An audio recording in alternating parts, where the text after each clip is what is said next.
Баршаңызға сәлем. Бүгін біз Дракула атты 2014 жылғы фантастикалық фильмнің сюжетін талдайтын боламыз. Осман империясы Трансильванияның ойрандалған ауылдарынан балаларды күштеп алып, өз қатарларына қосып жатыр еді.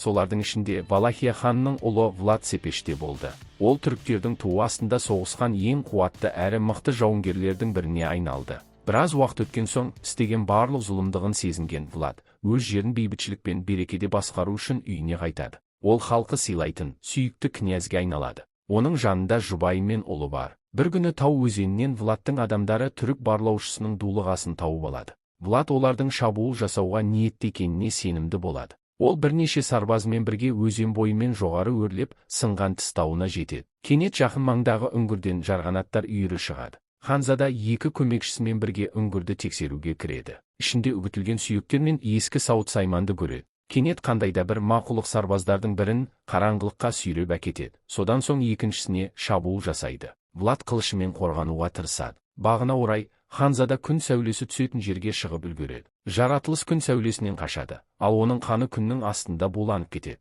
Дракула сарайында Лукиан монах билеушіге бұрын адам болған, бірақ кейіннен вампирге айналған адамның тарихын баяндап береді. Ол ертеректе ежелгі жыннан құдірет сұраған еді. Жын оған керемет күш береді, бірақ оны мәңгілік қараңғылықта өмір сүруге үкім етеді. Влад әйелі Мирена мен ұлы Ингерасқа келіп, қасқырлар шабуыл жасады деп алдайды. Мирена күйеуінің мазасызданып жүргенін байқайды. Влад өзінде, дәл қазіргі ұлының жасындай кезінде түрік армиясына алып кеткенін есіне алады. Ертеңіне сарайда Пасха мерекесін тойлап жатқанда, есік алдында түрік сұлтанының елшісі Хамза би пайда болады. Ханзада алдын ала салық төленетін сандықты дайындап қойған еді. Алайда елші Владты түрік барлаушыларын өлтірді деп айыптап, сұлтанға әскери қызметке 1000 баланы беруді талап етеді. Влад қарсылық білдірмек болады. Бірақ Хамза би Валахияда армия жоқтығын, егер бас тартса, оларды қатыгез жаза күтіп тұрғанын айтады. Билеушінің кеңесшісі Қазан Мехметтің талабына бағыну керектігіне сенімді. Кешкісін Влад әйеліне әрбір берілмеген сарбаз үшін түріктер жүздеген адамды өлтіретінін айтады.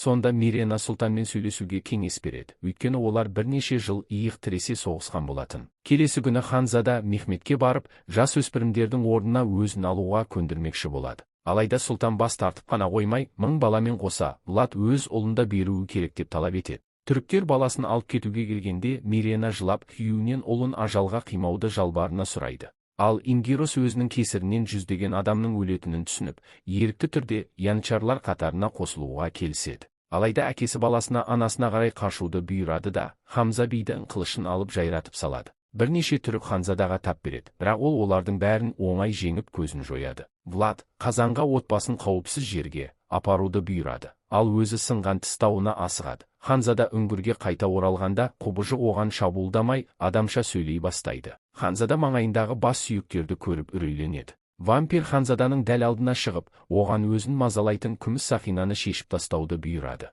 Влад одан күш сұрайды және түріктердің оның халқын жойғысы келетінін түсіндіреді. Вампир қонақтың адамдарды қорғағысы келетініне таңғалады. Өйткені түрік әскерінде қызмет еткен кезде ол мыңдаған жазықсыз жанды өлтіріп, қазыққа отырғызған болатын. Влад енді жау әскерінің жүрегіне қорқыныш ұялататын қобыжыққа айналғысы келеді. Вампир қолын кесіп, Ханзадаға керемет күш иелену үшін өз қанын ішуді бұйырады. Вампир оны ескертеді. Егер ол 3 күн бойы қанға деген қатты құмарлыққа төтеп бере алса, қайтадан адам болады. Бірақ азғырлауға көнсе, онда мәңгілікке қорқынышты вампирге айналып, оның қуыршағы болып қалады. Ескертуге қарамастан, Ханзада қанды ішіп, азапты ауырсынудан есінен танып қалады. Влад Тау өзенінің бойында есін жинап, күмістің әсерінен қолының күйіп жатқанын сезеді. Ханзада сақинаны мойнына тағып орнынан тұрмақ болады, бірақ қолы қатты жараланады. Алайда таңғаларлық жайт, жарасы лезде жазылып кетеді. Ханзада енді алыстағы дыбыстарды, тіпті өлмекшілердің қозғалысын естіп, адамдардың дене жылуын көре алады.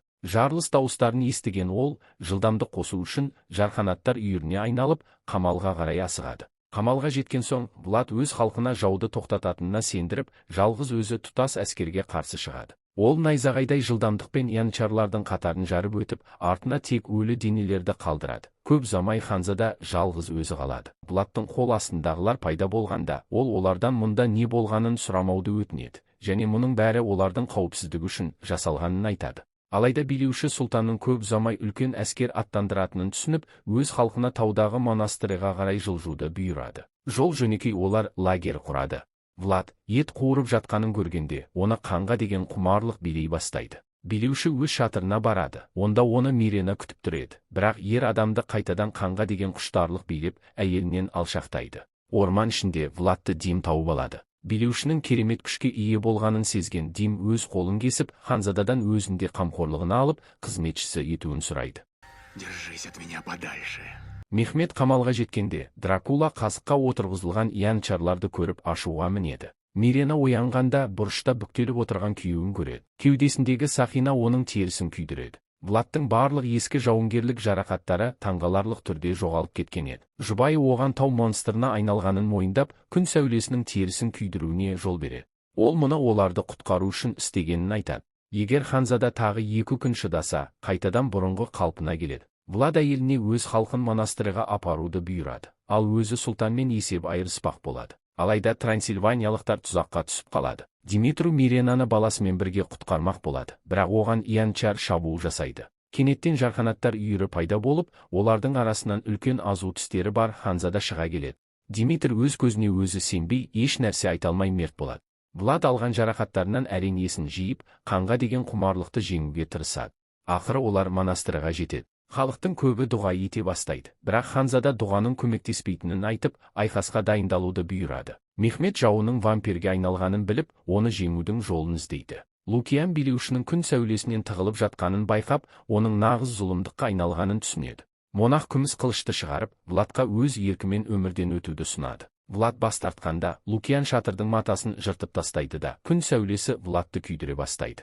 Адамдар оның тозақтан шыққан жын екеніне сеніп, отпен жойғысы келеді. Мирена оларды тоқтатуға жалынады. Күн сәулесі бұлттың артына жасырынып, ашулы Влад күйіп жатқан шатырдан шығады. Ол бәрін өлімнен өзі құтқарғанын айқайлайды. Мирена күйеуін сабырға шақырады. Ханзада халқына шайқасқа дайындалуды бұйырады. Ол құдайдан азғырылмау үшін көмек сұрап, шіркеуге барады. Ұлы келіп нанмен бөліседі. Влад ұлының өзгелерді өзінен де артық ойлайтын ұлы билеуші болатынын түсінеді. Влад алыстан келе жатқан жаудың сансыз қолын көріп, таң атқанша оларды жеңе алам ба деп алаңдайды. Мирена олардың өз князьдігін және балаларын қорғау үшін қолдарынан келгеннің бәрін жасайтынын айтып, жұп бір-бірін мәңгі сүйетіндері туралы берген анттарын еске алады. Мұнара басында ханзада жарқанаттардың оған бағынатынын байқап, оларды үлкен шоғырға жинап, жаудың үстіне бағыттайды.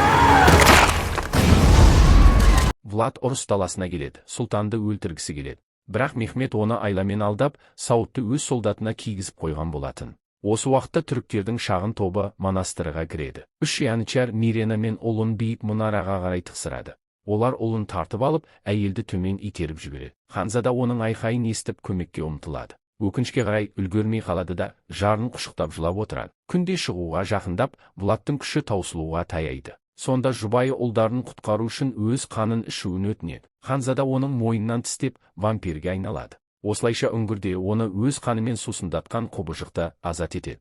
Өлі денелердің ортасынан Влад өлім аузында жатқан бірнеше адамды тауып, оларды өз қанымен вампирге айналдырады. Ол түріктермен соғыс кезінде киген айдаһар сауытын киіп, қаза тапқан әйелін жерлейді әрі ұлын қандай жолмен болса да құтқаруға ант етеді. Түріктер лагер құрғанда аспанды кенеттен бұлт торлап, найзағай жарқылдайды. Влад бастаған бір топ вампир янычарларға шабуыл жасап, нағыз қырғынды бастайды. Ханзада Мехметтің шатырын тауып, сұлтанның жанында ұлының тұтқында отырғанын көреді. Қарсылас жақ мұқият дайындалған екен. Еденнің бәрін вампирдің әлін әлсірететін күміс монеталармен толтырған. Екеуі айқасады. Мехмет бірнеше күміс салынған қапты жарып үлгереді. Монеталар Владты әр секунд сайын әлсірете түседі.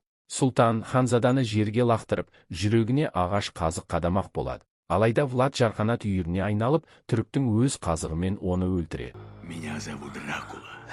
Ханзада ұлымен сыртқа шығады. Кеңесші мұнда енді тірі адам қалмағанын, тек осы бала ғана қалғанын, одан да құтылу керек екенін айтады. Қалған қансорғыштар балаға қарай зұлымдықпен қарап, оған тап береді. Бірақ Влад вампирдің жүрегіне ағаш қазық қадап, оны өлтіреді. Кенеттен Лукиан ағаш крестпен пайда болады. Ол жын-перілерді үркітеді. Ханзада көзіне жас алып, баласын монахқа беруге келіседі. Өйткені баланың онымен қауіпсіз болатынын біледі. Бұл вампирлерді қатты ашуландырады. Сол кезде Влад көзін аспанға тігеді де, бәрінің көзінше бұлттарды алып, күн сәулесіне жол береді. Күн барлық вампирді жағып жібереді. Ақырында Ханзада қаза табады. Ингерас, Валахияның жаңа билеушісі болады. Ал оның әкесі мәңгілікке батыр ретінде есте қалады. Сыған, Владтың денесін тауып, өз қанымен оны қайта тірілтеді. Ғасырлар өтеді. Біздің заманымызда Влад кафеде өзінің марқұм жарына ұқсайтын қызды байқап қалады. Ол қызға жақындап, оның жұбайына арналған неке антын оқиды. Сонда қыз таңғала отырып, бұл өзінің сүйікті өлеңі екенін айтады. Ол өзін Мина деп таныстырады. Жұп кафеден шығып кеткенде, үстел басынан Владты вампирге айналдырған вампир көтеріліп, олардың соңынан ілеседі. Да начнется игра. Сізге Дракула киносы ұнады ма? Көргендеріңізге рахмет. Келесі кездескенше.